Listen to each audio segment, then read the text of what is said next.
President of Americans for Homeopathy Choice. Really excited for another day of our pledge drive time together. I'm going to be bringing on the lovely Sue Meyer and another Sue, a Sue Foster. She's new to you guys, and I'm excited to introduce her to you.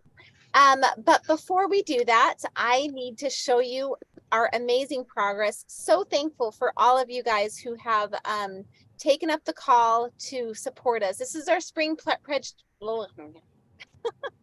This is our spring pledge drive, and we are doing a theme called Homeopathy is my superpower, and how homeopathy can help us conquer health issues and thrive. I hope you guys really enjoyed yesterday's show. Now, yesterday's show was really technical, but I think it's so important for, if you care about homeopathy, I think it's so important for you to take the time and listen to yesterday's episode, because you're going to meet Robert Mello and his wife Justina. They run a homeopathy business where they manufacture homeopathic medicines, and they really make it clear to us how freaking difficult it is to produce homeopathic medicines in the current regulatory environment, which brings us to Homeopathy Choice, why it's so important. And I feel like these manufacturers are really doing a Herculean effort. And so I mean, there were some people on the yesterday's posts like on Facebook where this is streaming, and they were saying, like, this is bringing me to tears to realize how much they're sacrificing for other people. So definitely watch that show. But this is a pledge drive. We are needing donations. Thank you so much. We went from 3,000 to 5,000 yesterday. Guys, I'm not going to lie, I'm a little nervous because this is like, that's the smallest little jump we've ever made early on in our pledge drive. And we really depend on your donations. These pledge drives really bring us into the black every 6 months. So we are really, really needing your support. I know that everyone is probably tired of the homeopathy issue. Like, we wanted this to be fixed 2 years ago. I didn't want to still be here doing these pledge drives, but like it or not, we live in a very interesting time in our world where the freedom to choose, or the freedom for consumers to choose, is a little bit different, and it's not how we had hoped it would be. So just know that we are really needing your support. Please take a moment right now, stop what you're doing, share this video on Facebook, take the link, text it to a bunch of friends, and say, please watch this episode this week. And if you don't have time to watch, you can watch it on your own time, like later. But if you don't have time to watch any of it, just please donate. Become a member of the Bear Pack. That's someone who donates $25 or more a month to us. And big thank you to our generous sponsors who are part of the Homeopathy Choice family. We've got Miranda Castro, Homeopathy Center for Houston, National Center for Homeopathy, Karen Allen, Medicine Man, Homeopathy Help Network, Academy of Homeopathy Education, Resilience Naturopathy, Texas Society of Homeopaths, Council for Homeopathic Certification, Florida Homeopathic Society, and the International Academy of Classical Homeopathy. So thank you so much, you guys. Also, another shout out to our Texas Society of Homeopathy, who was our pledge drive sponsor. Now, we really want to thank today's sponsor, the Council for Homeopathic Certification. They are a wonderful organization that helps certify homeopaths to make sure that they're meeting standards of quality. And so we're very thankful for all that they do in their work at CHC. And then we have a raffle for today. These are the people who've donated in the last 24 hours, and this includes all Bear Pack members. They're also included in the raffle. And today you're getting the book by our lovely Sue Meyer, who's speaking today, Homeopathy for Mommies. We're giving you 5 different homeopathic medicines, our cheat sheet for homeopathy. We're giving you guys a make your own remedy kit with 12 empty glass vials that allows you to pour in your remedies in there and dump it out from a full one, to kind of put the remedies in there and then give them to your kids, because they're just in half and they're less, the bottles are super tiny, but they're perfect for emergencies. And so we're donating that. And then of course I'm doing my Homeopathy Heroes card game, and I'm very happy to be giving this to someone today. And then don't forget that our shop right now has a coupon code HERO10. You can use that coupon code all week to get anything off our shop that's for 10% off. And this is our feature item for the day. It's I'm a Mommyopath, what's your superpower, which is perfect for this week's theme. So without further ado, today we're meeting with Sue Meyer. She is a lovely homeopath. I've gotten to meet her many times. We always have so much fun together. And just so you guys know the lineup, tomorrow we're talking to Todd Rowe, who's working very hard on something called the Homeopathy Seal Project. Then we're having a video recording with Dr. Lisa Emerine, and then Kim Elia. He's talking about Homeopathy Revealed, a new documentary coming out. So we're excited about that. Okay, who is Sue? She is a wife and homeschool mother of 11. She and her husband Ron, they have 43 grandchildren, including a brand new little one and 2 more on the way. So they dearly enjoy spending time with their family on a regular basis. She spends most of her free time in the study of natural medicine, with her main focus being on proper nutrition, essential oils, and classical homeopathy. She has a diploma in naturopathy and is a certified classical homeopath through CHC, today's sponsor. She's also completed her training in craniosacral myofascial dynamic body balancing therapy. She's the author of Homeopathy for Mommies, a family guide for acute use of homeopathy. And recently she published a new book for the advanced home user, which is called Homeopathy Beyond Acute Care. So she's got a podcast that I love listening to. It's called homeopathyformommiesradio.com. And she has over 500,000 downloads to date. She likes to travel to meet the families and who are working so hard to learn about homeopathy. And she believes it's from within the family that natural health care will once again emerge as a primary form of treatment for good health. I love that. So let me stop the share here. Sue, go ahead and turn on your camera and let's talk. I really have high hopes for today's watch it. Probably my camera doesn't come on right. No, it does. It came on. I really have high hopes. I don't know if you heard, but yesterday, like, this terrible storm came through. Like, literally, we're starting the pledge drive and the clouds and the rain start dumping. I'm trying to interview Robert and his wife, and I have myself on mute. The power goes out. My internet cuts. I have to connect to my hotspot. And like, the cows and the horses are freaking out because of the lightning. They're running around, mooing, and they're like running laps around the RV. And then lightning strikes a tree down the road, which falls over and hits the power line. That's when the power went out. So, oh my goodness. Yeah, it was quite wow. Nice drive session. So were you able to actually continue? Yes, because I had, that's amazing. Yes, my Bear Pack person that like we're having Sue today during the commercial break, she was there because she was in the meeting room and they were in the meeting. She somehow it kept it all running and it didn't break the stream at all. Oh, wow. Don't you love those tech people? Yes, I'm like, thankfully. She just had a sit there and it just worked. So it was definitely a very nice thing. So that's great. I'm excited about our chat today. We're going to be talking about constitutional types, right? Yep. Yes. I guess so. People have to realize that I did not put this together. This is another doctor, Douglas Borland, years ago. But I mean, I brought it into, it's sometimes really hard to read. Yes, it's really hard to read intelligent people's scenario. So I just kind of revived it, put it into a format that was a little easier to follow along. And it's really fun because when you are looking at children, because so many moms will say, well, what would be the best remedy for my kid? And it's just like, okay, what are the special attributes about your child? And so when you look at that, it is really fun. And you can, from these groups of remedies, now these aren't like necessarily all minerals or plants or taken from animal. They're the groups of children that have like a lot of the same attributes. A lot of the same. And so there's small groups. And so it's really fun. You can usually glean a really good remedy from that group, just knowing, yeah, my kid's like that, It's like, well, my children, it's really funny because half of my children came from the Calc group of remedies, the other half from the Pulsatilla, because, we had the delayed milestones. We had, all of those types of things with some of the children. The other children just in that Pulsatilla, group of remedies, which we'll kind of touch on too. But yeah, it's fun. It's really, we're covering 5 of them today, but is there only 5? Is there more than 5? These are the 5 that he wrote about. And you can get extremely advanced if you want to, look at children, but most children will fall into one of these 5 groups of remedies. Yeah. Okay. Because I always say, like, if I'm teaching a crash course in homeopathy, I'll say, if you have a baby, you're looking at 2 types of babies. Beyond that, they're going to respond to a remedy really, really well.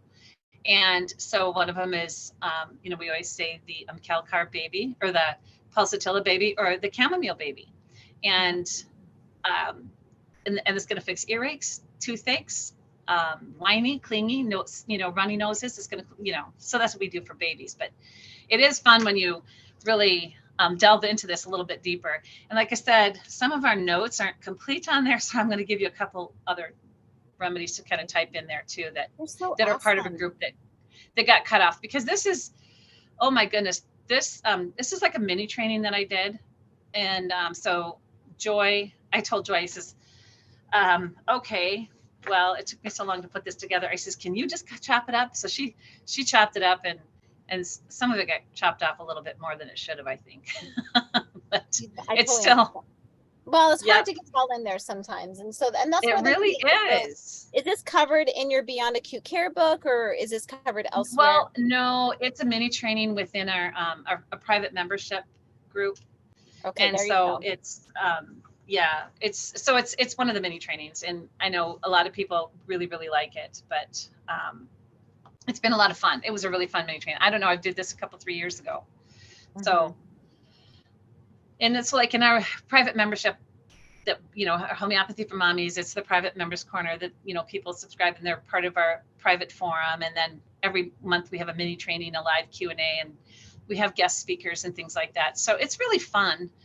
But every month when I do these mini trainings, they're always in there for them to have access to. So, even people that are joining now, they can go back and they can look up all these mini trainings. So it's getting to be quite extensive, because I was on there. I never go on the website.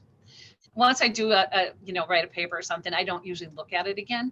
But I changed computers, so I was trying to reboot all my passwords and everything. And so I told Joy, I found my password. And so I was playing on the website, and I says, gosh, that's pretty nice.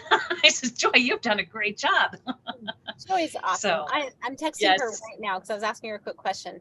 And, before we go on, I need to say, invite your friends right now, because towards the end of our presentation, if we don't forget, Sue Foster, you're in charge of keeping us on task. I've decided. But basically, anyone who is attending this live, either on Facebook or on YouTube, will be drawn in, well, I don't know. Does it count on YouTube? Because can we see people on YouTube that are on with us right now? Okay, let me look. I'm going to look real quick, because I want to know. Actually, I want to have Michelle do that. Michelle, let us know. Can we draw from anyone on YouTube or Facebook? Or do we have to just do someone who is on YouTube? I mean, on Facebook. Oh, they have to comment. Joy is listening. Okay, so you have to comment either on YouTube or Facebook, and then at the end of the show, we're going to select a random winner to get access to Sue Meyer's online area for a month. You're going to get access to the free membership for 1 month. So that's going to be really great. So thank you for doing that. Cute. That's very kind. It's very fun. See, Joy comes up with all these little clever ideas. She's so cute. She is so cute. As much as I love this forum, I think, because she does all the technical stuff. You know how your technical people are. I mean, they're the blood and guts of the whole system. And she is just so amazing, and she's great at what she does, and I'm just honored to be a part of it. That's what I told her. I says, somebody had written a review. You know how they always write these cute little reviews, and somebody said, I just love being a part of Sue Meyer's membership. She says, because she's doing such wonderful work that is so important to the world right now. And I told Joy, I says, what you're doing, don't you, I mean, yes, it's a lot of work, and sometimes you feel like you're hitting your head up against the wall, but at the same time, in your heart of hearts that it's through inspiration that you're able to keep going. And I just really, truly feel that God is speaking to people across the globe and saying, hey, you need to learn how to take care of your family. You need to fight for what's important. And, when laws get passed that, in hindsight, you're like, what the heck? What happened? How did that get passed? Like, but right so now, slowly, like it heats up the frog in the pot is such a overused example, but it's so accurate. Yep, exactly. I know. And it is, so it's hard, but it's, and it's like, I think this awakening has been happening for a long time, but we really are seeing that, like, we've given up, like we've given our rights away. And it's just like, we've given our health away. It's no different. It's no different when we allowed, because no doctor forced me to take all of those antibiotics that I took that ruined my health. Nobody put a gun to my head and said, you have to do these things. I gave my health away unwittingly, but I did. And I think Right. it does it make it okay that he did it on accident? No, the outcome is still the same. Right. Still the same. Like, okay, it's too bad Yeah. that you didn't know, but it's still the same. So Yeah, I know. It is. It's disheartening. Like when you do wake up. Oh my gosh. You know, I always kind of knew in my heart of hearts that taking my kid to the doctor and putting them on antibiotics every time they were sick, it didn't sound reasonable. But at the same time, I remember I didn't know another way. And I even had family members that were quite upset with me when I said, I'm done. And they're like, what? You know, that's what you got to do. And I was like, no, you know, anyway. But yeah, I know. It's so exciting because like I have a doctor friend that he just opened a clinic, love him to death. And you know, when I say that I haven't had to take a child to the doctor other than my son for a physical for football in over 20 years. I've been to the doctor a couple times and my daughter was in the hospital with a head injury. But other than that, you know, over 20 years. And I raised a lot of kids. And it's pretty much the same for grandkids. There's been a handful of grandkids have to get rushed in for stitches or x-rays for broken bones. That's it. Right. You know, and that's a lot of grandkids. It is no doctors, no, like you said, I just love your highlight tonight that homeopathy is your superpower because it truly is. Like I said, I just love it. And it's amazing. Like when okay, so like here I was, you know, 11 years ago, disempowered, sick, and sending my kids to, you know, and listen, not everybody, homeschooling does not work for everybody. So I don't want to ever make anyone feel bad if they're not doing that. But, you know, like sending my kids to get indoctrinated by the government, sending my, you know, going to the doctors, like doing everything kind of in a way that I didn't know. I was just doing what was normal because we used to live in a better world. It wasn't this crazy, you know what I mean? And so, you know, just kind of doing these things. And then what I think happens is, like, what's so amazing about how truth works is the moment you engage in just a little bit of it, it all starts to cascade and come together. So like for me, it was like when I took my own health back into my hands with homeopathy, and I went through some pretty crazy experiences that were very like baptism by fire, so to speak, to like make, you know, homeopathy turn things around. Then suddenly I was like, it's like once you interact with that little bit of truth, it's like a homeopathic dose of truth, then it starts to spread.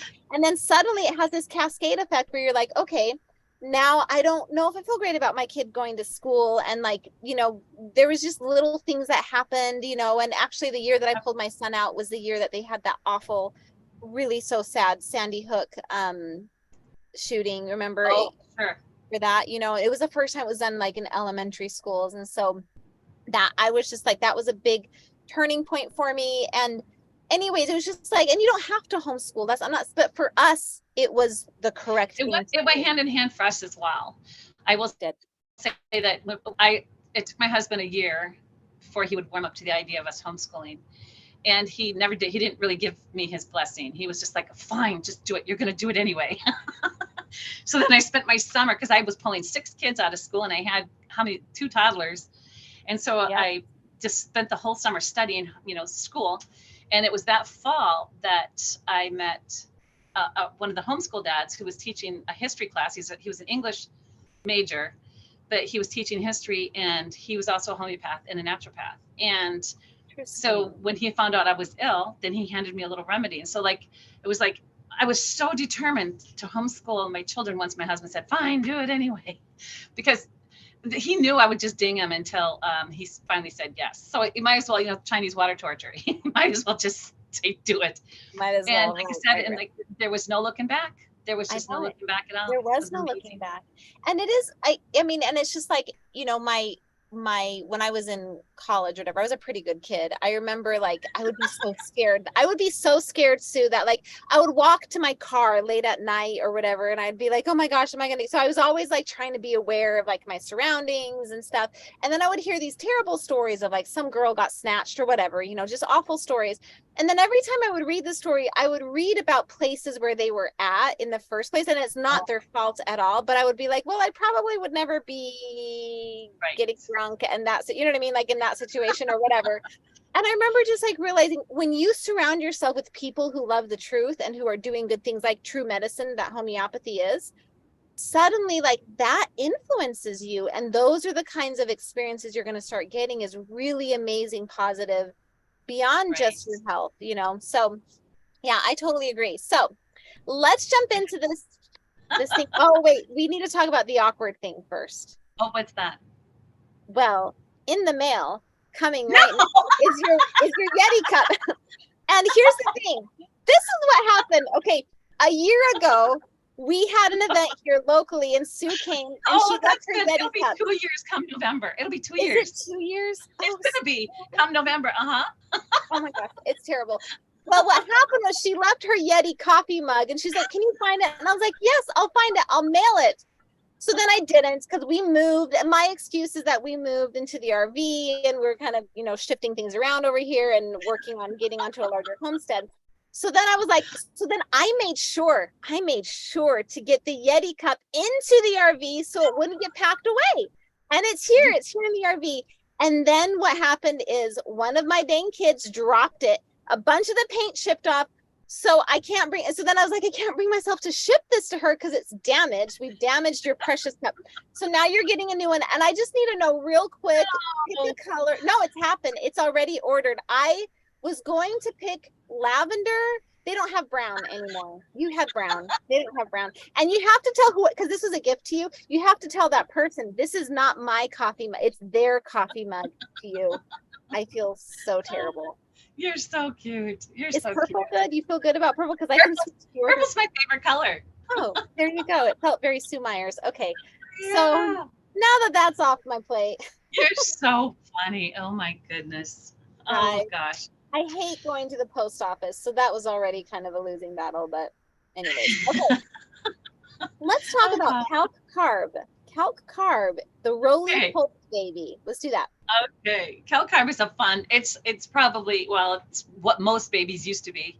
You know, back in the good old days, they would always, all babies were always portrayed as roly-poly, you know, type babies. Yes. And Calc Carb is it's calcium carbonicum. It's a necessary element in our bodies. And so anyway, yes, these babies are roly-poly. And when you just, like, my babies would be so chubby and fat that you just, when you smooch on them, you just like, you could just drown in their fat, you know, and they're just sweet and happy. And yes, they might have a bigger head and a little round tummy, but the big deal with Calc Carb babies is the delayed milestones. So it's one of the top remedies for babies, just because they're having a difficult time teething. When moms will say, oh my gosh, my baby's gums have been swollen for 3 weeks, they just will not pop through. I'll say, give them a dose of Calc Carb 200. They'll call me the next day and the teeth pop through.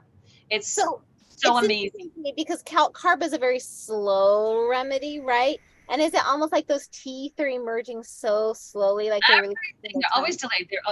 They're delayed crawling, they're delayed walking, they're delayed. The teeth don't emerge like they would normally. They might even have the belly button might not even fall off, because they'll get what they call proud skin. And even when the children trying to lose teeth will have wiggle for, again, 2 months. The mom will have to take them in and have the tooth pulled by the dentist because that proud skin just hangs on. I mean, you've got to have quite the resolve to pull out a Calc Carb kid's teeth because they just don't want to snap out.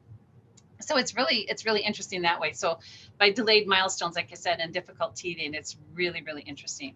Okay. It's also the group of remedies. And as far as that, okay, there is another group of remedies that are kind of attached to all these types of symptoms.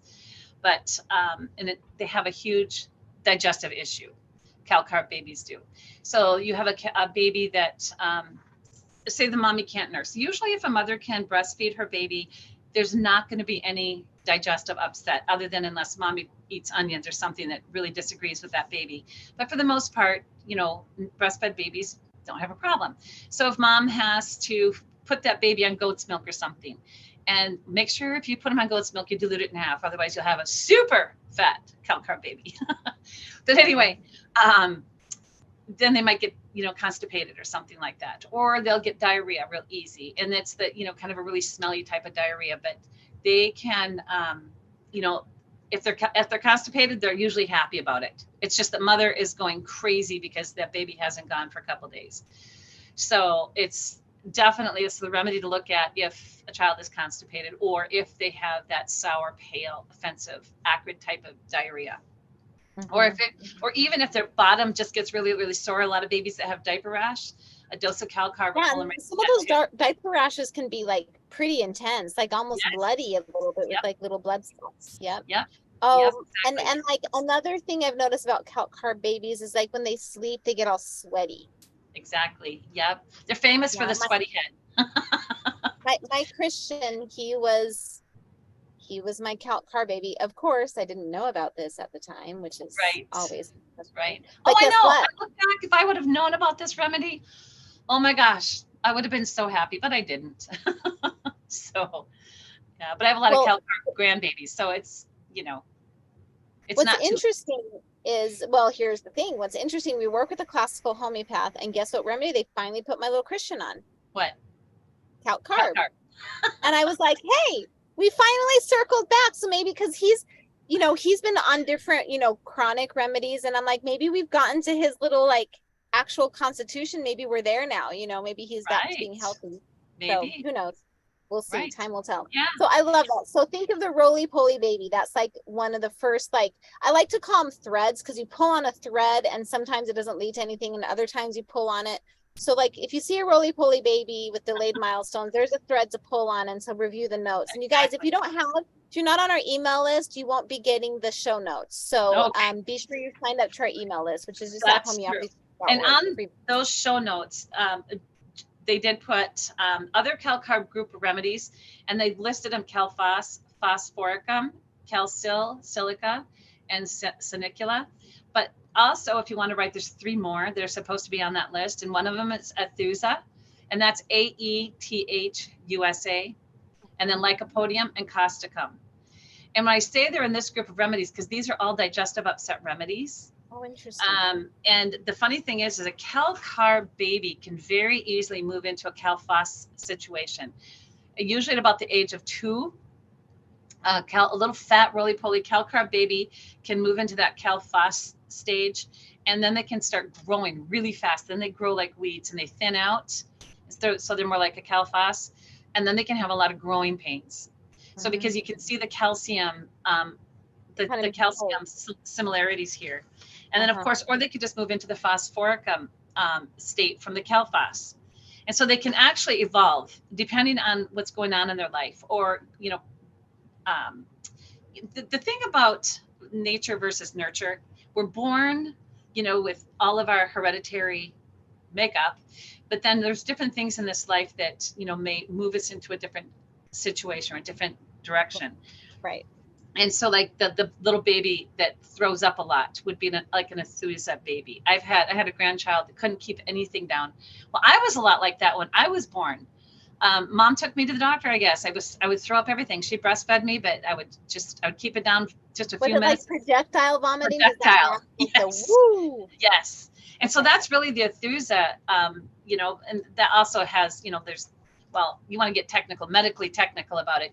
There can be, the stomach issues. There can be the sphincters could be off or anything like that. But the Aethusa really does help those little babies who do that projectile vomiting. And then, and so that's, the digestive issues. But the doctor wanted to put me on medicine. He did put me on medication, maybe turn all red. And so he says, well, take her off it and live with it. So, I know. But then, and Lycopodium and Causticum also are in that digestive upset group of remedies, and there's a lot of similarities. So at the bottom of the type 1, it says other Calc-Carb group remedies. We've got Calc-Phos, Phosphorus, Calc-Silicatum, Silica, Senicula. Senicula, that's water. Yep. We've got Aethusa. We're adding, what's the other 2? Lycopodium and Causticum. Correct. Okay. And then also this Dr. Borland, Dr. Douglas Borland, he also suggests that you give the children from the group 1 remedies a dose of tuberculinum, because these are all children that have a lot of issues with respiratory colds and flu and respiratory ailments. And so by using one of the tubercular remedies, I found personally for my family that basilinum, hands down, was the best remedy.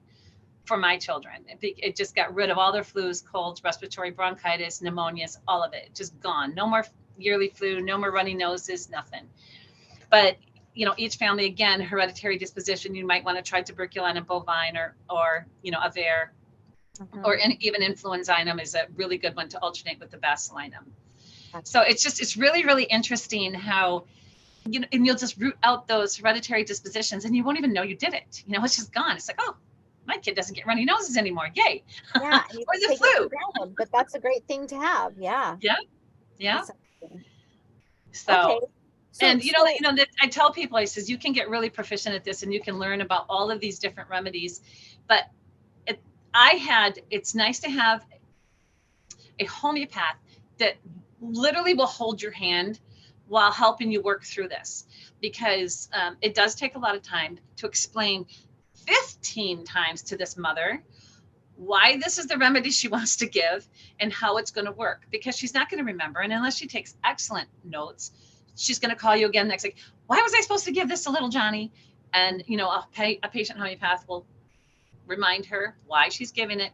And then she's going to know this. And then she can pass it on eventually to her grandkids, because that's about how long it takes to learn all this. Yeah, I know it. Be confident. Yeah. And my homeopath is not the most, she's going to be like, because I told you to. Yeah. Like, got it. I know. I wouldn't, if somebody did that to me, I wouldn't take it. I would want to know why.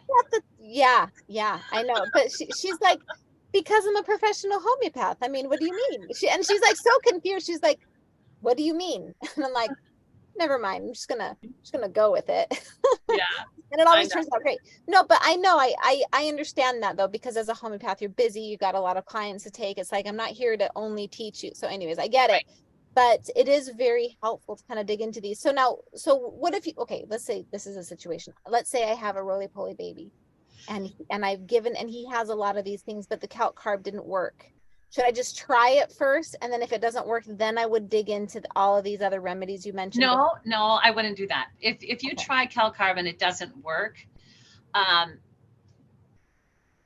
then I would seek a homeopath, right? I'm just saying that these group of remedies all have digestive upsets. So like Calc carb would always be like the deepest constitutional out of all these remedies. So like if your child has, and it does say, I don't know if it says in your notes or whatever, but belladonna, we call belladonna the acute remedy for Calc carb babies. Oh. So like instead of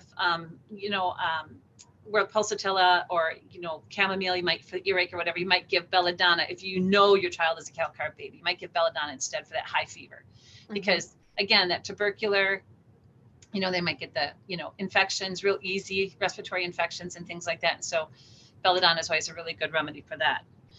And then like I said, the vomiting, the projectile vomit, Athusa is just absolutely amazing. So you're saying, okay, maybe what you're saying then is if you have a Calc carb baby and that baby then they might have some other illnesses where like acute illnesses where these remedies might come in and take a role. Is that what you mean?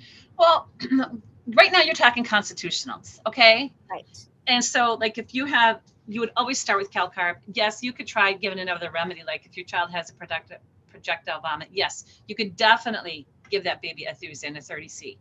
And it's amazing how well it works.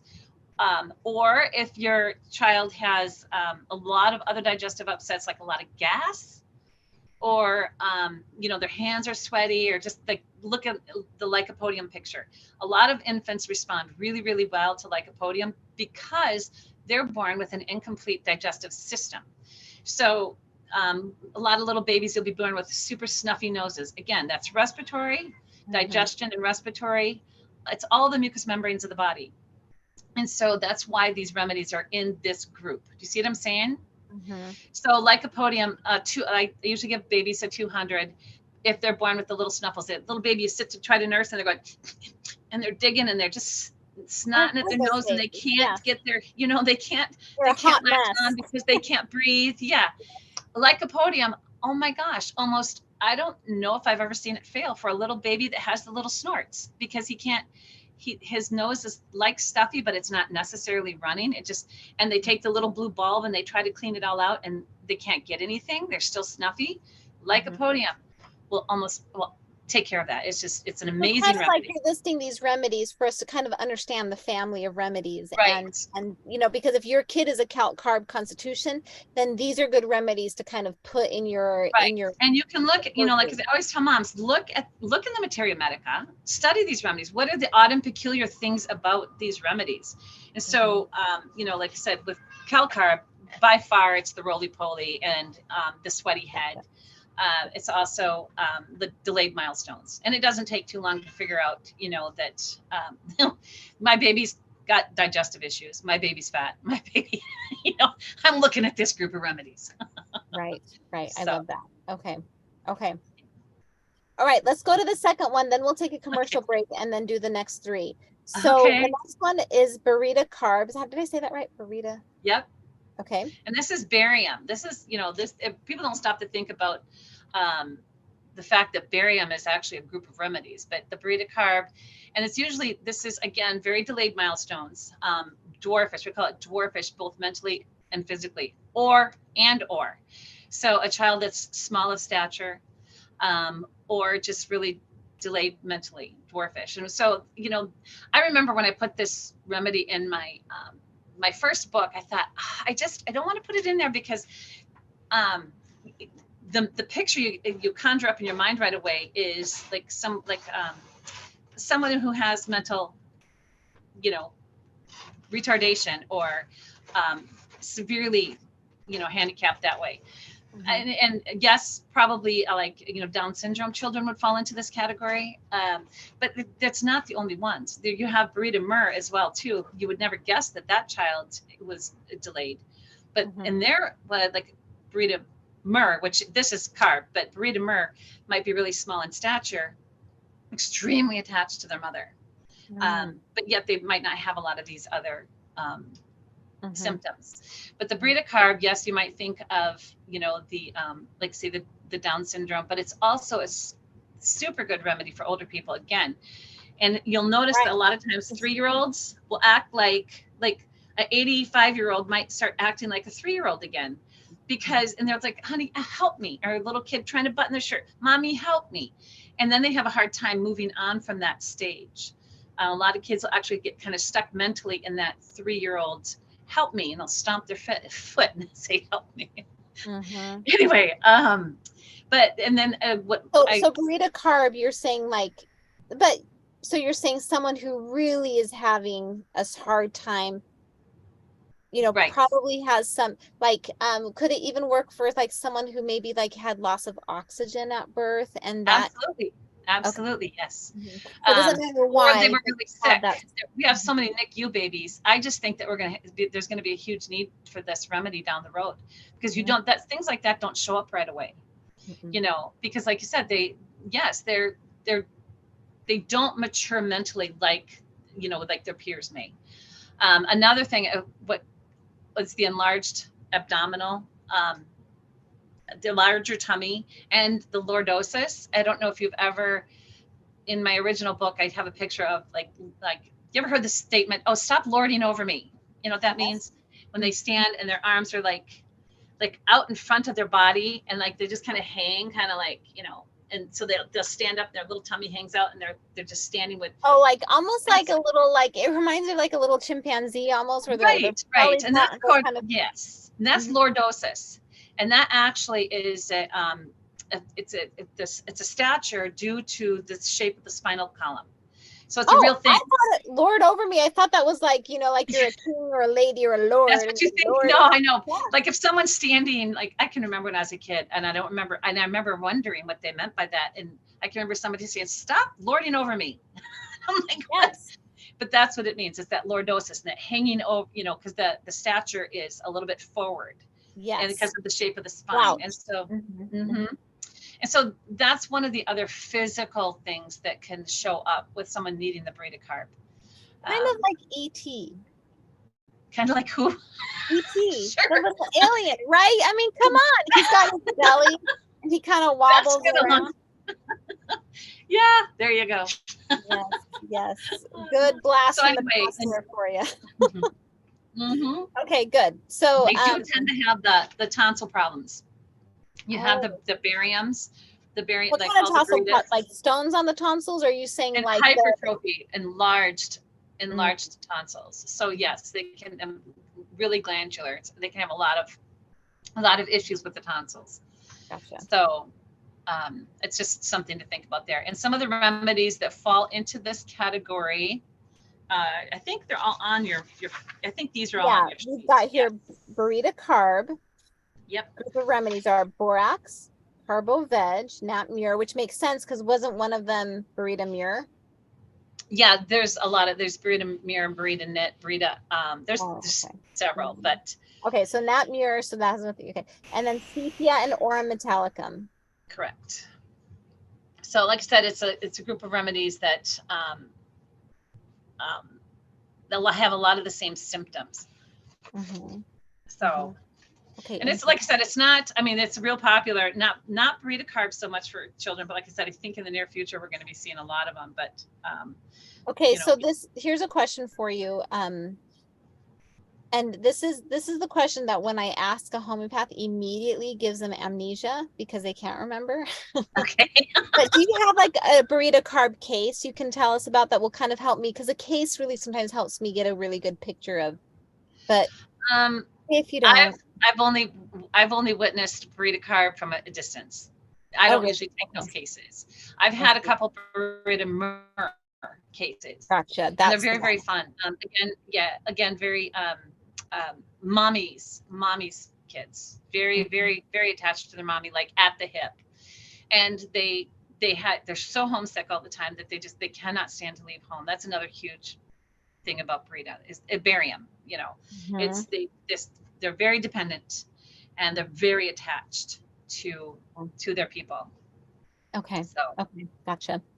Okay, well, let's take a quick break here. I'm going to bring a different Sue. So Sue Myers, I'm going to turn off your video. But guys, we have on the call with us Sue Foster. And go ahead and unmute yourself, Sue. Now, Sue cannot turn on her camera right now because her location, her internet is not super solid. And so you're going to just have to listen to her lovely voice. But I have loved getting to know you, Sue. And we've talked on the phone several times because she's actually a state captain for our hat team. And she's also a Bear Pack member. So Sue, go ahead and say hello and tell us a little bit about why you love homeopathy. Hi, Paula. Thank you so much. I appreciate you bringing me in this afternoon. Well, homeopathic lovers, here's what I have to say. I have been blessed knowing homeopathy for about 20 years now. And I had no clue what was going on until you, Paula, the dear Lord, put it on your heart. And you started America's for Homeopathy Choice. I came on slowly and did not go in 2019, wanted to go with you gals to Washington, but I did not. And then I got more active in 2020, 2021, 2022. I'm still here. And now I'm a multi-state captain. I had no idea what was going on, truly. And honestly, I was completely heartbroken. But I am so humbly grateful for you and all the amazing people that work in this organization. I'm indebted. Because of this organization, we might have a chance of actually saving homeopathy. Yeah. But people out there listening, we really need your support. I mean, we really, really do, not just on a financial standpoint, but we also need you, if you're willing, to join America's for Homeopathy Choice. And if you just don't have that time, then definitely get on the email list and participate in the action alerts. Yes. But it's so important. It truly is. So yes, I proudly donate, and I don't donate a lot of money, but this organization is my number one. And I couldn't imagine not being a part of this. So thank you, Paula. You're so sweet. You're so kind. And I hope you guys know, like, your donations are that my dog just came and sat down like half on my computer here. So I was adjusting myself here for him. I hope you guys know that your donations to us are sacred. Like the amount of things that we do to try and save money and not to not, just to be good stewards of your donations is so important. But, we have a lot of people that have been volunteering for us for a long time, and they continue to volunteer for us. All of us volunteer above and beyond our regular hours. But it's just, we have to make it sustainable for our talented people. Like, I think about, people who are so talented that could be actually getting jobs and making real money somewhere else. We have to keep them working on our efforts because we need that consistency and that support. And we cannot do that without donations. Like a good example is our legal team or our attorney. We have Betsy, who is our attorney, and she does so much for us. And she helped us draft the appropriations bill that we were pushing through. And so it is so important that we get these donations to be able to keep going. And, I hear organizations talk about how they work on a shoestring budget, Sue, and then I'll look it up and they have millions of dollars. And I'm like, if that was a shoestring budget, what are we on, a twine budget? Because we don't even dream of those kinds of numbers, but we do make it work with the efforts that we have. And I have to say, every little dollar that people donate to us, it goes so much farther than those millions do because we have passion and we have organization. Sue, you're a big part of our success. Being a multi-state captain, I forgot you are a multi-state captain, is really a big deal because that's a lot of work and a lot of time and a lot of fires you put out. So we're super thankful for you. Do you want to share with us maybe one experience that would be appropriate, for the, you're a trained hat member, so you know how to do that. But yeah, share us an experience about homeopathy and why you're so passionate about it. It changed my life. It literally changed my life. There are too many stories, and a lot of them I can't talk about. But this medicine, this literally changed my life. I'm just humbly grateful. And I look at it this way. This is God's medicine. And Samuel Hahnemann and what he did for us, 230 years of this wonderful medicine. I wished I'd known about it when I was younger. I wish my mother knew about it. So I'm glad now the awareness is absolutely getting out there. It's important that it is. It wouldn't be elevated without you, Laura, Michelle, Kathy, all these wonderful people are the attorneys, Paige. I mean, you have brought homeopathy to a whole nother level. And I'm going to be honest, working with the legislators, it's given me a voice beyond. And I know now how to actually work with people on a really good standpoint. I mean, I really do. One of the people I work with, one of my legislators, I'm working directly with his chief of staff. I actually have his cell phone number. We will communicate that way. I would never have this had I not been a part of this organization. Yep. So with homeopathy, just one little quick story, because there's so many. My daughter stepped off a curb a few weeks ago and she rolled her foot to the point she went down in the parking lot, called me, was really upset. I'm like, can you get to the car? You need your arnica immediately. It took her a minute to get the car. She went ahead. She finally found the arnica. I have a new tin for her, by the way. And it took her a little bit of time. We got through it. The very next day, I took her to the clinic to have it looked at. And they actually said she would have been better off had she broken it. I'm like, oh, no. So, yes, some pretty significant damage in her tendons and ligaments. That being said, I used homeopathy and I kept using it. Well, 2 weeks later, she went back to the orthopedic facility. The doctor was astounded at how quickly she healed. He hadn't seen that before. And so that's homeopathy. Had I not had that, had she not have it, just anything. Honestly, I think homeopathy can touch just about anything. So knowledge, I feel like the knowledge is very important. It's important to have an emergency kit. Yeah. And this is, like Sue Myers, God bless you for sharing your knowledge. Truly, you're amazing. I've admired you for a long time, Miss Sue. I just want you to know that. But these wonderful people that are sharing this information and trying to get the word out, I'm indebted, and a lot of us feel the same way. So please know that. So we're Yeah, and grateful. We're I was grateful. Thank I you. was talking to someone today, Sue. It was a blast from the past. It was someone that I actually knew when I was a young single adult in college. It's like during that times when I met my husband. So she's a total blast from the past. She's a lovely gal, and she was telling me about how one of her children has had topical steroid withdrawal, and she said she looked like Freddy Krueger. Like it was just, she said it was just so horrible.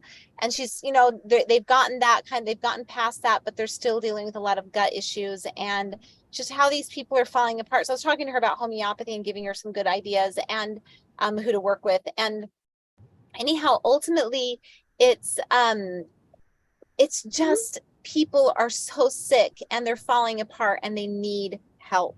And during a time when like people are getting more and more desperate, we need access to homeopathy. So Sue, well, you inspire me just as much as Sue Meyer does. Sue Foster, you inspire me, and I'm so thankful for you. So glad you're on the hat team.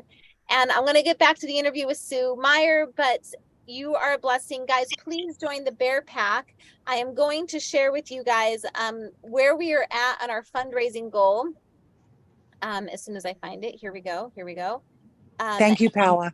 Thank you, my dear. So the theme for today's pledge drive is homeopathy is my superpower.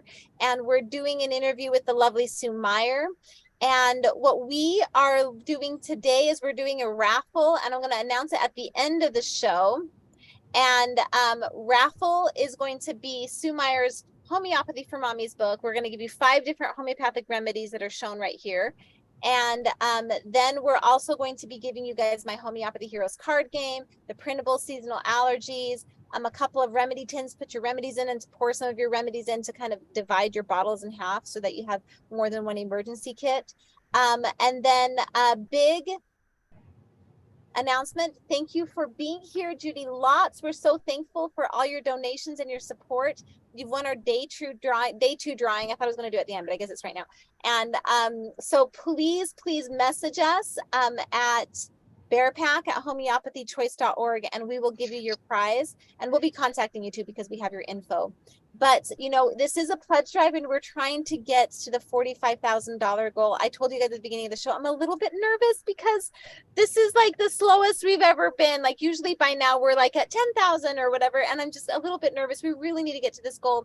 One of the things that we use that is really important at Homeopathy Choice is a special software called Congress Plus. It's not cheap, but it basically gives us access to all of the staffers on Capitol Hill to know their phone numbers, their emails, like when an office lets someone go, like Congress Plus updates. And so we have the new staffer. There's a lot of turnover on the Hill. This is not cheap software. So this pledge drive in particular is a big portion of that goes to being able to purchase that software.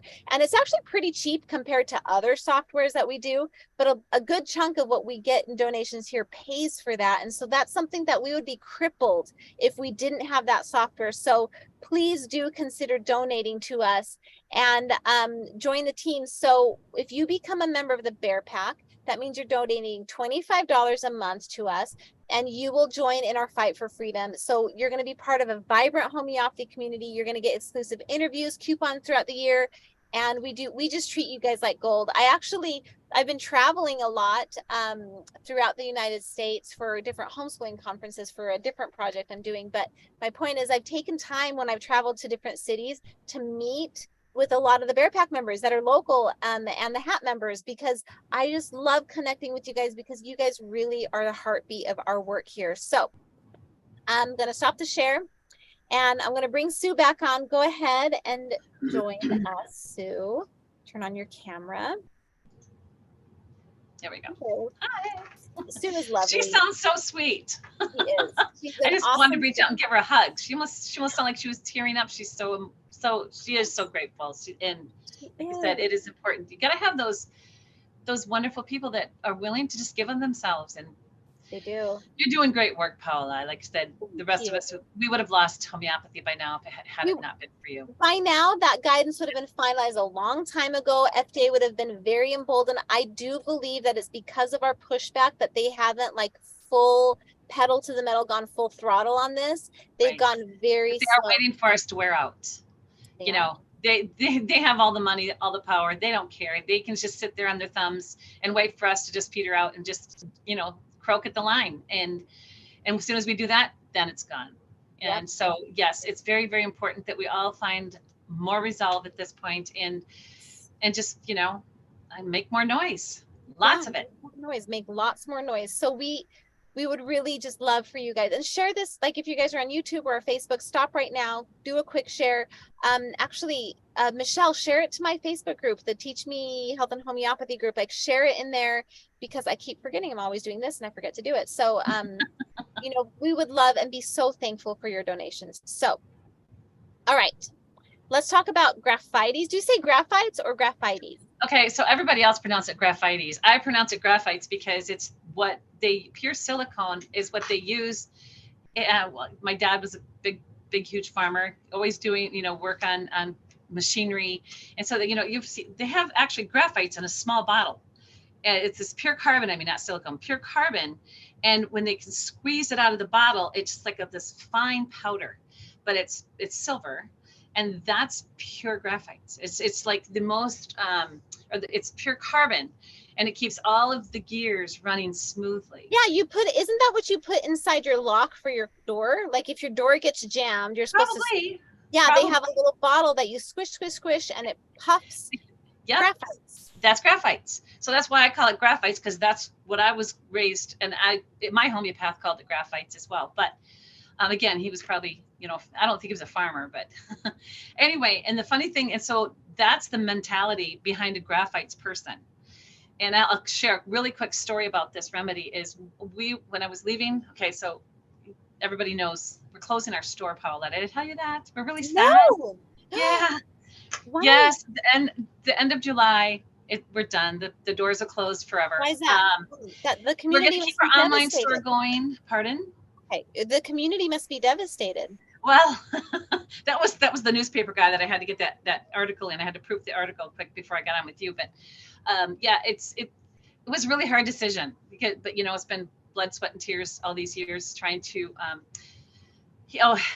because it's a beautiful store. It's wonderful. Anyway, we made the decision, and once our kids, you know, okay, Mom, okay, Dad, we understand type of thing. Now they're okay with it. And but anyway, long story short, we were in Florida because we were moving to Florida eventually full time. We'll come back in the summer for a few weeks. But when we were down there, I was down there for 4 months this winter. And then I headed to Lubbock. It was really fun. I went to Dallas to see Peggy, and then I went over to Lubbock, and I taught a seminar there. It was a wonderful, wonderful, wonderful group of young ladies, and a couple, 3 grandmas in there too. But anyway, before we got ready to leave, we didn't want to leave. We just didn't want to leave Florida.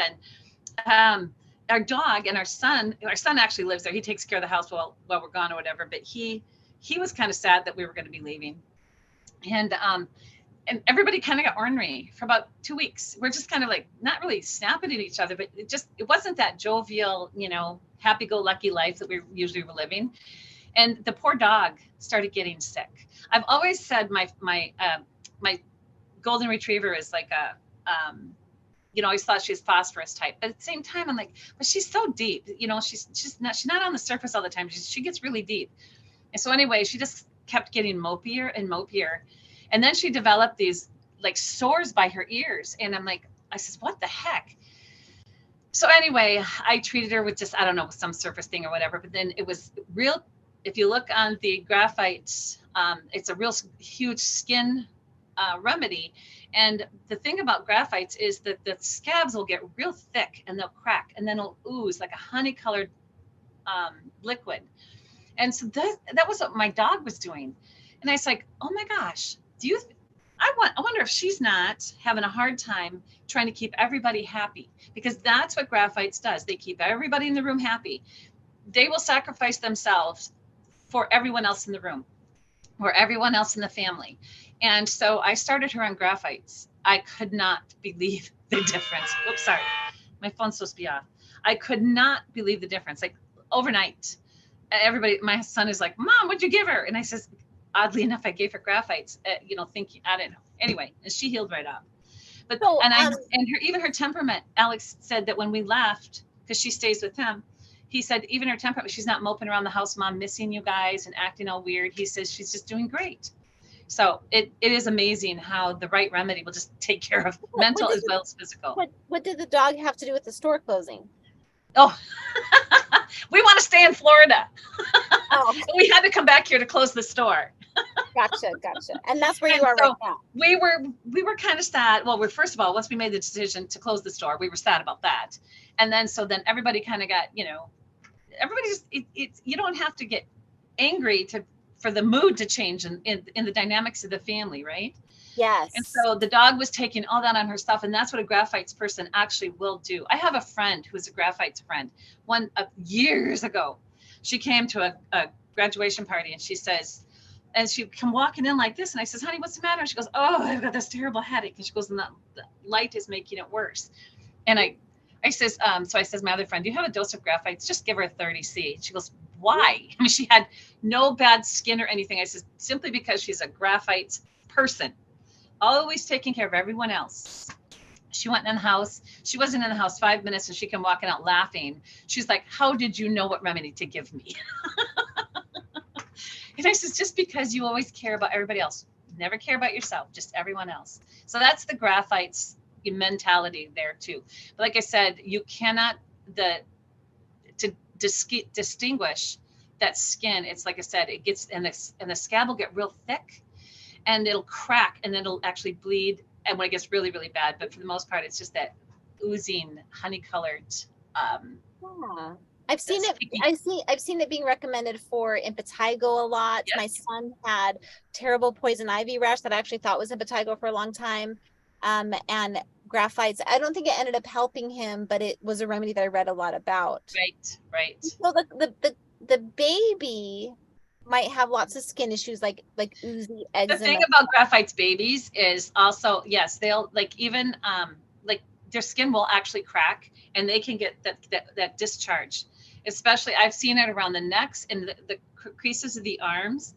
Normally when I see like a rash in the arms or the neck, I always think like of a Natmer type of situation, because, a lot of times it's just a sodium imbalance. But the Graphites baby will actually get really sore, and especially in the summer months. And then they'll have that oozing moisture, that yellowish moisture.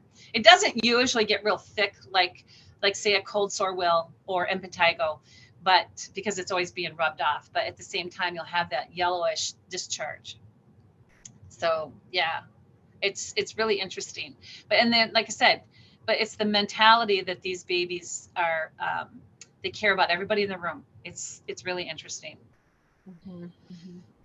Yeah, so the other remedies that are in that group too are also skin remedies. And they are petroleum, capsicum, serenum, because we know serenum is the nosode sora that you almost always use to treat hereditary skin issues.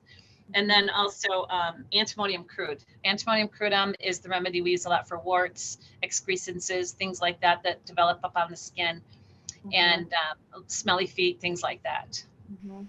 So it's a lot of skin remedies in that group.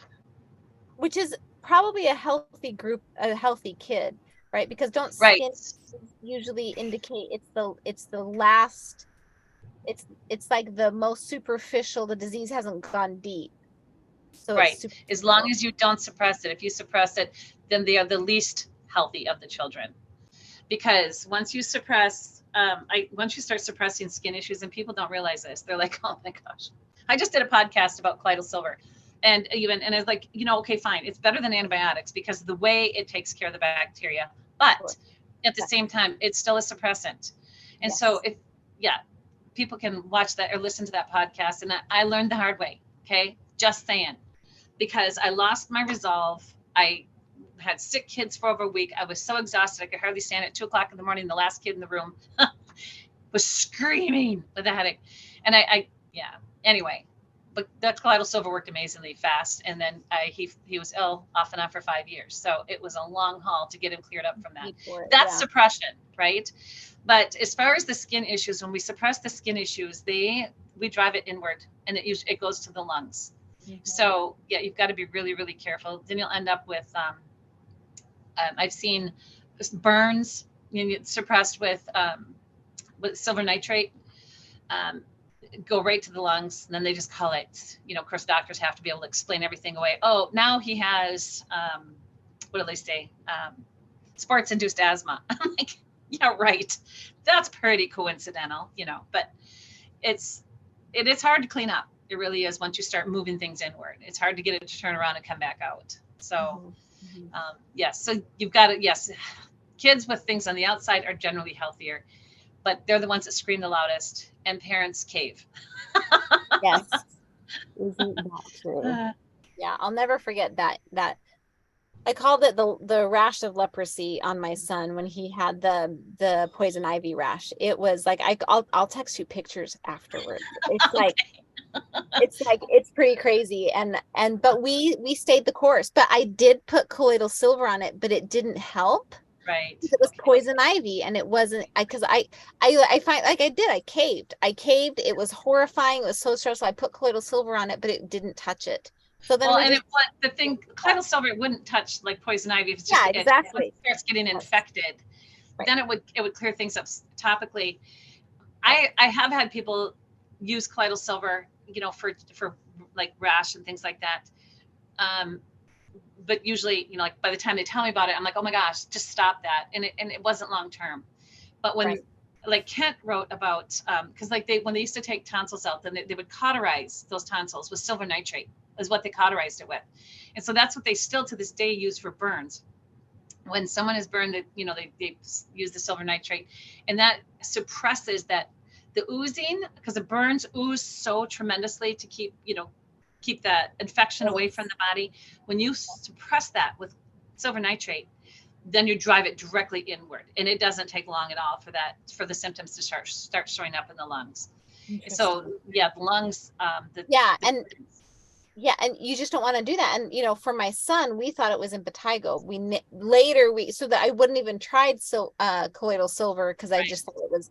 But still, it's just, I'm actually glad it wasn't. And, you know, and it's almost like developing muscles a little bit, sometimes letting your kids go through these things.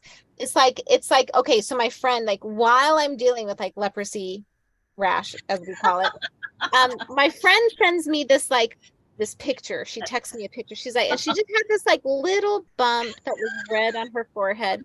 And she was like, my doctor's saying this is cellulitis. Should I take antibiotics? And I was like, and I sent her a picture of my son, and I'm like, this is what we're dealing with, and we have to send antibiotics. And she was like, well, that's a healthy dose of perspective. Leave this one alone. Oh my. Like, feel free to bring me dinner because I'm stressed. So anyways, we got through it. That was a nice thing about working with a homeopath and working with a doc. You know, I did go to our doctor, who was a good doctor, and he was just like, yeah, it's not serious. It's not life threatening, you know, so like that's helpful information. Yeah. So yeah. Exactly. Okay.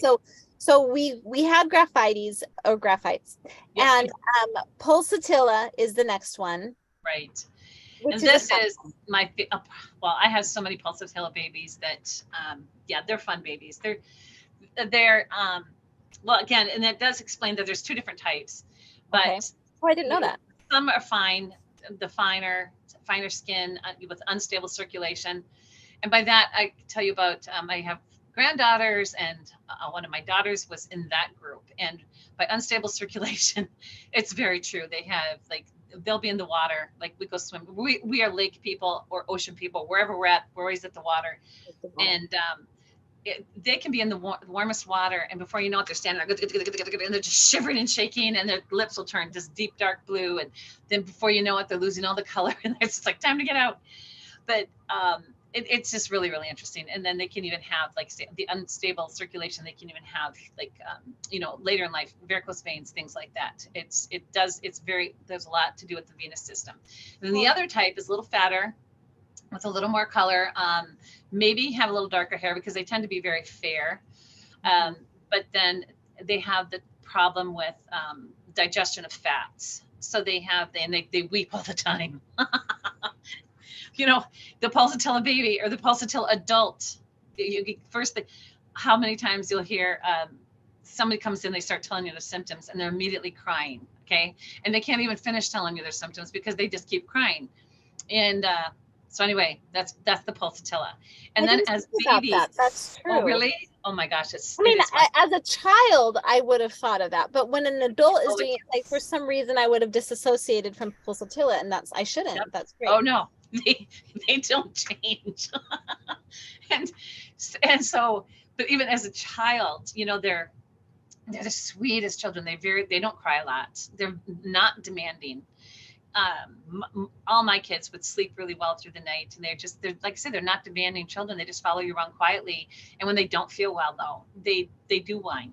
They whine. And they want you just to hold it. Yeah, I mean, I lived my life like this. You know, this is, and if I had to have both hands, then they got strapped to my back, and that's the way I mowed lawn with kids on my back. I worked in the garden, everything, because they did not want to be put down. Mm-hmm. And when, you know, and when they just need mommy, they just need mommy. They don't want that big sister, you know, they just want mommy. Right.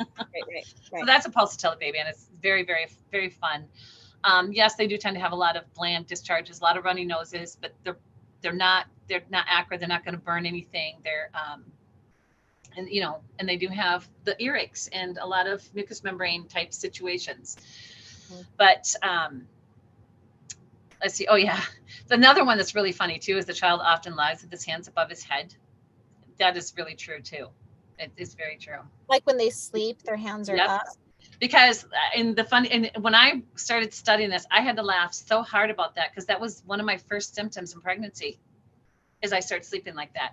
And I would have to go I had to take my other hand and pull my other arm down. And if you ever read, do you know Dinesh Chauhan, don't you? I mean, I talk about him all the time because, well, he's a fantastic teacher, and he's from India.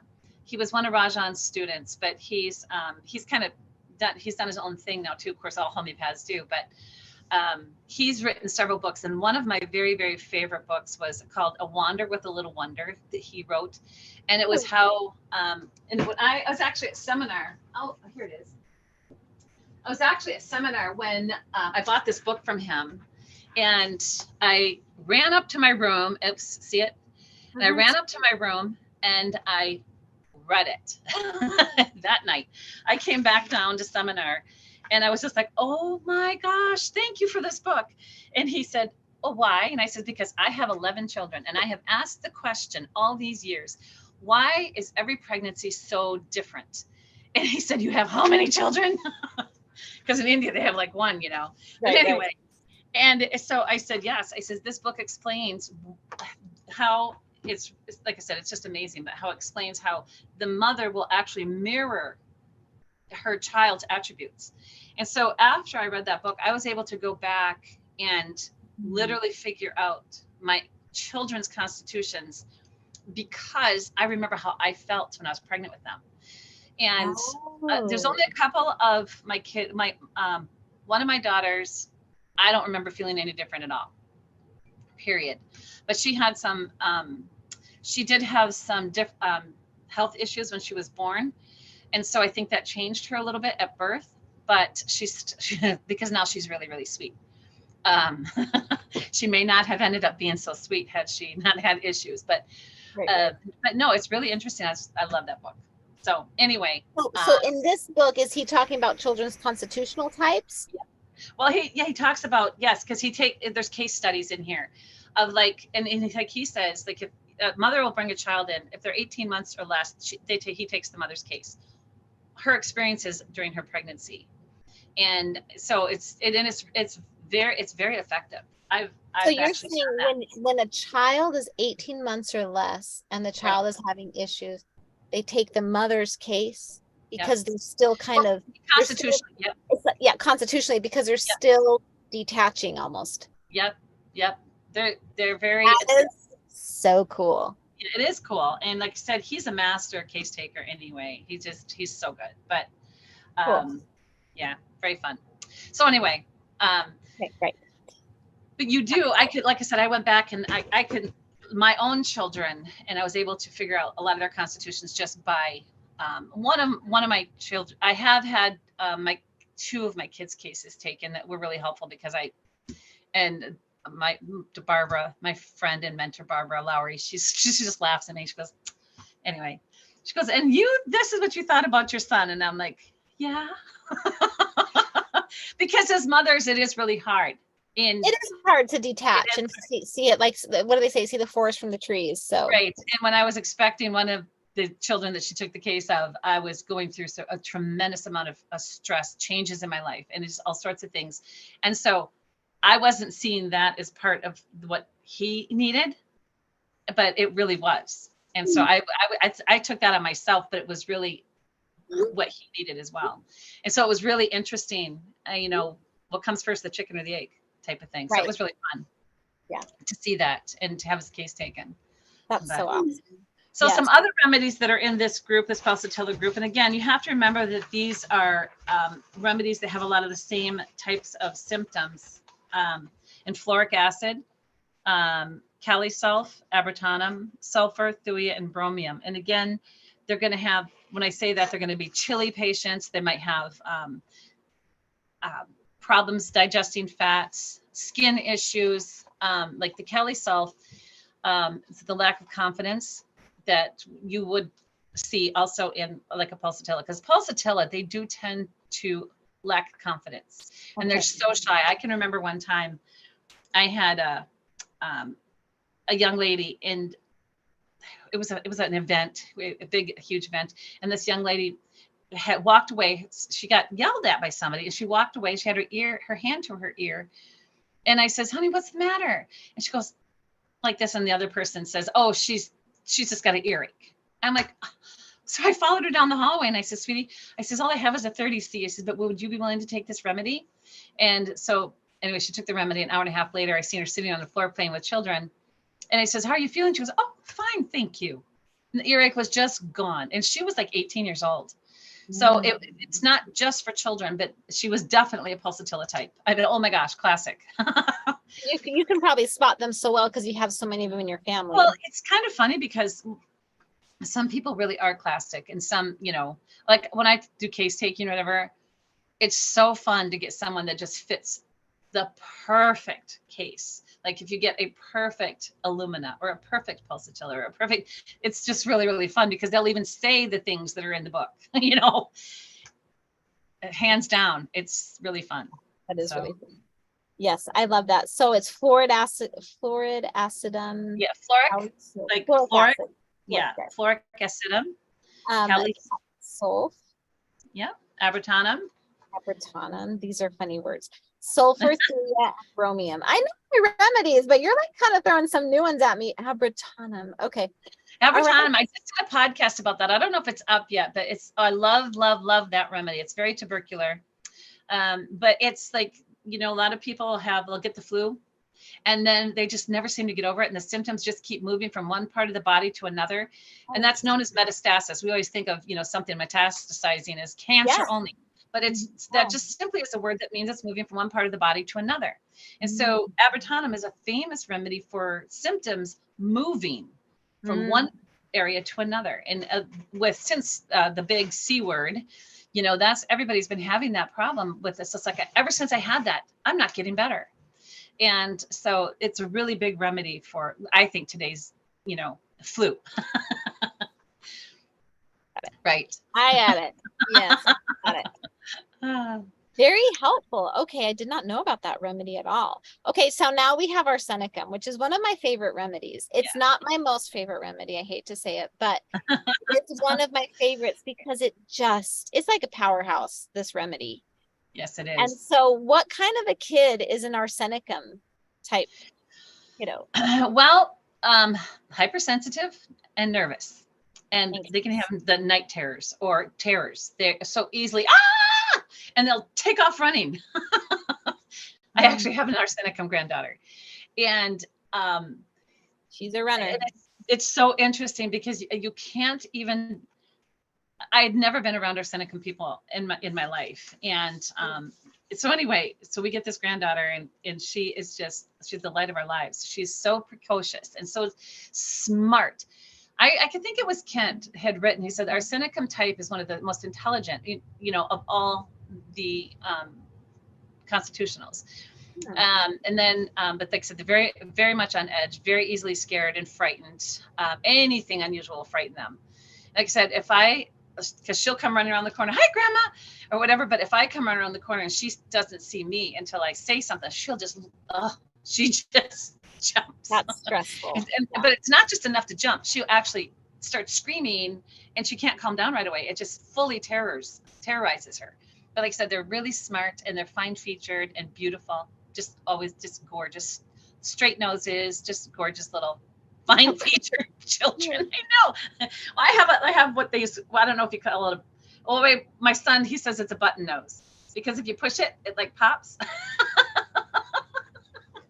So I'm like, well, I don't think, but that's what he says. That's what they call a button nose, Mom. And so anyway, it's only so many noses in the world, but you get this many people. We've got a little bit of everything in all of our families now too. Yes. But it's the Arsenicum. Yes, the Arsenicum group is really, really fun. The precocious and, like I said, the fear. And they cannot. I read somewhere that like an Arsenicum child will be like anxious and they'll constantly, like when you're driving, they'll ask Mom, are we lost? Do you think we're lost? Like I read that specifically about Arsenicum and that they're just anxious and they're just I took her for a bike ride. A couple weeks ago. And so she's like, Grandma, are you sure you know where we're at? Grandma, where's Mommy? Grandma, how far are we away from Mommy now? Yep. Grandma, are you sure? Yeah. The whole way I had to stop and show her where the water tower was. And I says, remember our house is near there and da, da, da, da, da. And yes, it's very funny. And they never, ever sit still. You will never, ever see them sit still. They're constantly moving, always moving. And so that's really interesting because I really didn't put that one with it. But that's very good.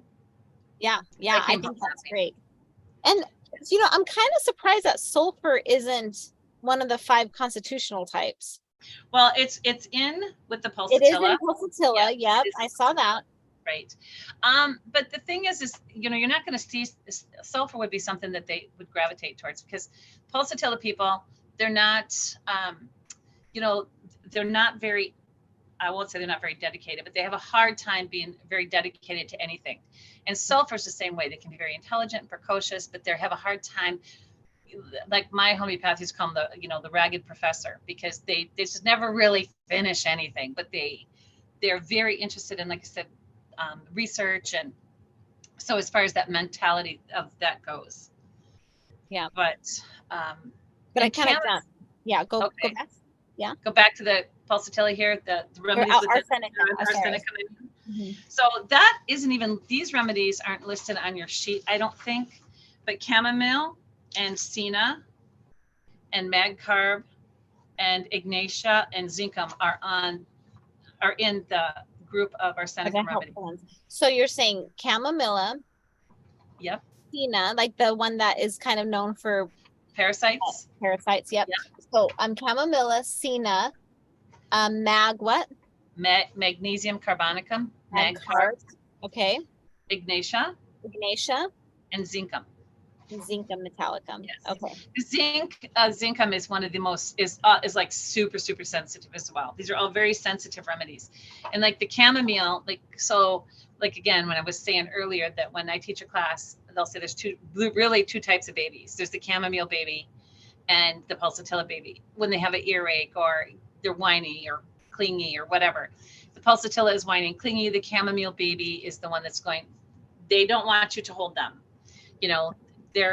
I can do this myself or whatever. They might be demanding. They might follow you around and demand stuff. And if you don't give them what they want right away, they'll throw it back at you and say, too late. And they don't want it then. I have a chamomilla baby. Yes. And she's still a chamomilla baby. I don't really think they change too much. Yeah, no, I know. Not if they're healthy. Not if they're healthy, right? Right, exactly. And ignatia, again, is very much like Arsenicum in the sense that they can become very hysterical very quickly. Mm-hmm.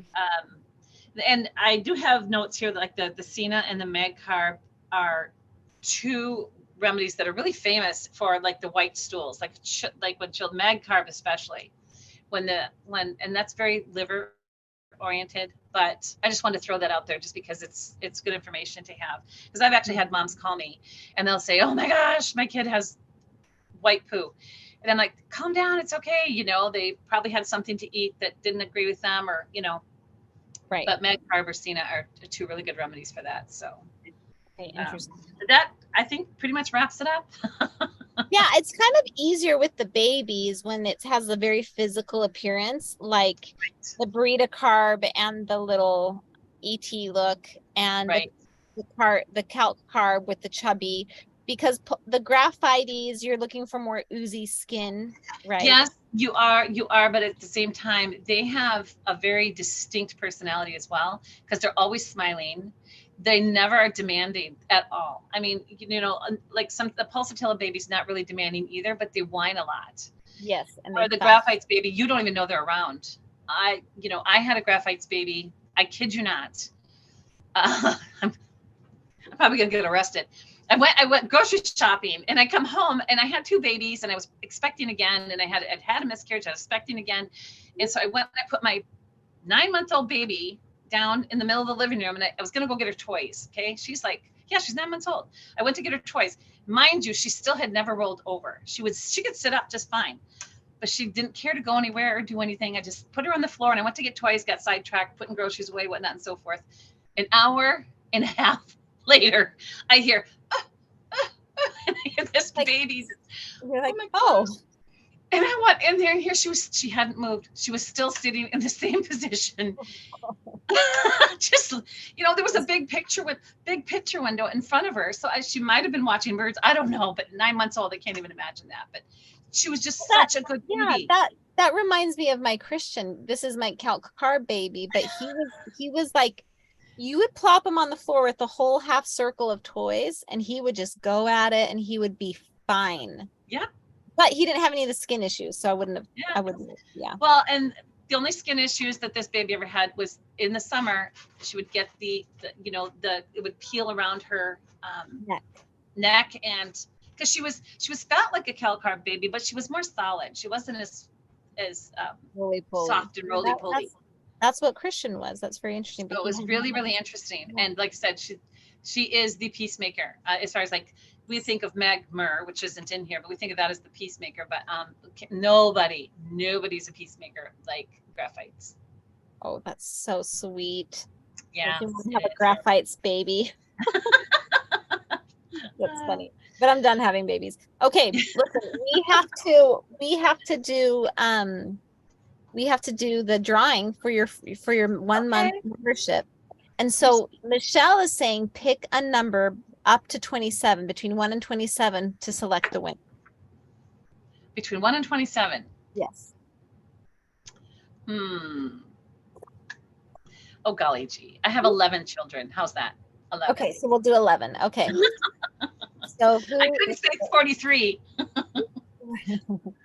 No, that's too much. So 11 children. So Michelle's texting me, and she'll post it right there in the chat too, but she's telling me the little 3 dots coming up. Guys, big thanks to Michelle. She is so awesome. She got kind of sick for a little while, and she still made sure that this pledge, just stuff, illness. And it looks like we have a winner. It's Amber Petiprin. Amber Petiprin. It sounds like a homeopathic remedy of some sort. You are on YouTube, Amber. So who should we be emailing? You can email bearpack@homeopathychoice.org, and she'll put you in touch with Joy. So email Amber. I want you to email bearpack@homeopathychoice.org, and she will put you in connection with Joy, who is Sue's right-hand gal, who we love, and she's going to make sure that you get your 1 month free membership. So guys, please come back next week. Please do consider donating to our work and support us. I was telling you guys about that Congress Plus. Guys, running an organization, there is 1,000,001 things that you have to pay for to make it work.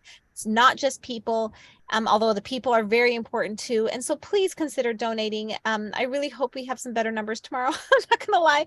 I was like, oh my gosh, I'm freaking out. So I was a little nervous, but we just love you, Sue. You have come to all of our pledge drives for a long time, and we just love it. So yeah. Well, we love you, Paula. So it's just like anytime I can party with you, I'm in. You're so awesome. Well, tell me real quick, you're closing the store, and your kids were bummed because they love the store and they like working too. Well, but the problem is it's really hard to find good work, good workers nowadays. Yes. And, you know, and then everybody, I don't know. So my last daughter's getting married in October. And so she says, I'm not working at the store anymore. I've been there since I'm 11. Yeah. And so, and it, you know, like Ron and I we want to retire. We want to take the grandkids fishing or, you know, swimming in the springs or just whatever. We just what about selling it? Didn't anyone want to buy it? Well, we wanted to keep our name, and because we still have our online store, and we won't be selling a lot of bulk. We won't be selling bulk stuff anymore because we don't want the state, you know, but we'll still sell a lot of really good supplements and some of the favorite products that we've carried in the past. So we'll still keep that going. And so, yeah, it'll still be going. It's not like we're dead completely. And who knows, maybe somebody will move to Florida and say, can we open a store down here? And then my husband will say, as long as I don't have to have anything to do with it. Poor Ron. He's like, I am tired. Running a store is so much work. You couldn't have made me believe that. I mean, I never shrink from hard work, but I'll tell you what, you know, when you're working 16-hour days, 6 days a week, and it's still not enough, and it's just a little store, but when it's just you and your family, that's it. That's everything. You live, breathe, and, you know, and that's what you do with the store. So my oldest daughter did step up 3 years ago, and she basically took over my job. And she took a lot of the pressure off my husband, but still it's still too much, and it's too much for her. And so she'll stay working with us as well now, but at least she won't have that huge responsibility. Right. So it's and it's like I said, it's in our area, you know, like I'll travel around the country, and, you know, like health food stores are super popular in certain areas, not so much in our area. We have some of the most devoted customers anywhere, but there's a handful of people that really, really care what goes into their bodies. And, you know, you can't run around grabbing people off the street and say, come here, I want to get you healthy. They'll say, get away from me, lady. As much as you want to. Yeah, you can lead a horse to water, but you can't. Exactly. I know because the kids, like, you know, like we have all organic smoothies and coffees and espressos, and we have, you know, like all the bulk foods organic and, you know, non-GMO everything. And it's fun, but it's a hard sell. And our prices are, as far as they're very, very, actually they're cheaper. I went to Whole Foods one day, and I'm like, oh my gosh, our natural meats are $2 a pound cheaper than the same brand of one of the brands that wholesale was selling. Yeah. You know, but even though we don't get it at such a discounted price, you know, because you buy small, you pay this much. And so that's really disheartening, because we only sell those types of meats because that's what we sell on our deli sandwiches, but we have it available for slicing. And my family buys it, and we have a few good customers that buy it, but most people don't care that they're eating deli meats that have so many nitrates and phosphates and, you know, erythrobates and everything else in them. And I'm like, you can't make me eat that stuff. Because my one daughter, she says, Mom, did you eat a lot of, because she's expecting, and she says, did you eat a lot of like deli meats and stuff like that when you were pregnant? And I'm like, are you kidding? We couldn't afford that. And I says, and if no, I says, I've always had issues with nitrates and things. So, I mean, even bacon, I had to be very careful, just even bacon or anything like that. I always say, make sure they didn't put nitrates, you know, and in our bacon or ham or anything. Yeah. So, yeah, well, I just know that we just love and rely on our little local stores down here. I mean, there's a store down here that's trying to sell, and they just can't sell. They can't sell it to anyone. It's like, oh, wow. Because it's a lot of work, and you know, you have a lot of turnover of people, because people that come into these small stores, they have to know a little bit about everything. And so they're going to realize it won't take them long to realize that they don't know enough to answer all the questions for the people coming in. So it's to really help difficult. people. Yeah, to help them. Yeah, that's Exactly. so discouraging. It does seem like, I guess for me, like what freaks me out, Sue, is like I see people like you who are like a generation ahead of me, and you guys are like starting to like retire, and I'm like, you're abandoning us. I am feeling abandoned. I'm feeling like even the homeopaths that I've worked with, like we had our attorney pass away about a year ago. I know. I've actually had a couple of people that passed away, even in the homeopathy community. Robin Murphy passed away. Yeah. And I'm just like beginning to feel like I'm the next adult that needs like, I'm no longer like the little guy that's like, you know, looking to like my mentors for guidance. And I'm like, oh my gosh. And time goes so quickly. It's just shocking. You're going to blink and you're going to be sitting in my position and you're going to be going, I just want to enjoy my grandkids. I just want to go fishing. You know, I like to go bike riding. I already just want to do that. What's that? I said, I already just want to do that, but I don't have any grandkids. But no, I always like projects. I'm a project person. Yes. And even now that we're like, my husband says, oh my gosh, we have more projects now that we're retired than we did before because we have time to work on things. And yes. so it's just constant. And he's, you know, like, we try to help our children as much as we can, but they're like, you go, you're retired. You don't need to be here. It's like, we want to be here, you know? So that's what's so cool about, I agree. Grandparents and everything. I mean, we've actually only ever lived without grandparents or family nearby. It's been very hard. It's been very hard. And I tell my kids, don't do it. It totally sucks. Actually, live next door. That's what I tell them. But we'll see. We'll see if that works out.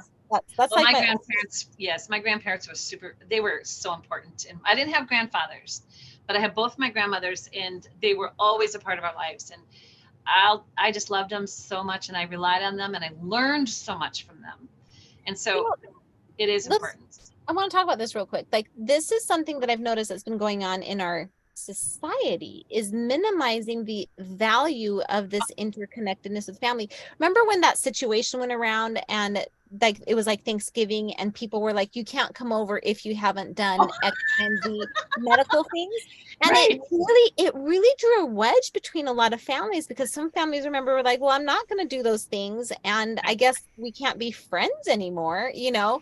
And I think that's so evil. I think that's a very bad thing that is happening. And we're seeing, I remember, like, you know, I have to be on social media a lot for both Homeopathy Choice and my own business. And I just, I see a lot of this, like, you know, they don't understand, do what you think is, and it's just like, no, we need our families, and we need that, you know, identity. Well, there's a billboard just down the road here, not too many miles. And it's a big billboard advertising some sort of, you know, adult care or whatever, and it's this lady standing there. She's like, Dad wanted comfort.